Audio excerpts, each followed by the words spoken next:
1987年5月11日，台北市松山区的昭和街观光夜市正式开幕。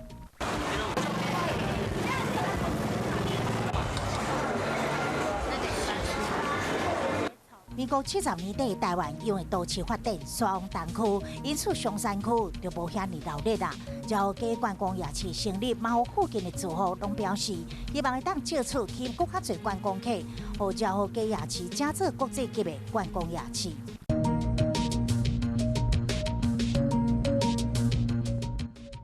1989年5月11日，台北市70间的 NTV 业者主动响应当时市长吴碧荣维护智慧财产权的呼吁，在得到警方许可了后，经路基在当时台北市议会广场毁掉5万外地，价值1500多万的盗版的录影带。我们希望所有台北市市民支持我们行业，争取合法的进度。台北市政府表示对业者行为非常赞赏，一定会尽全力协助因合法经营。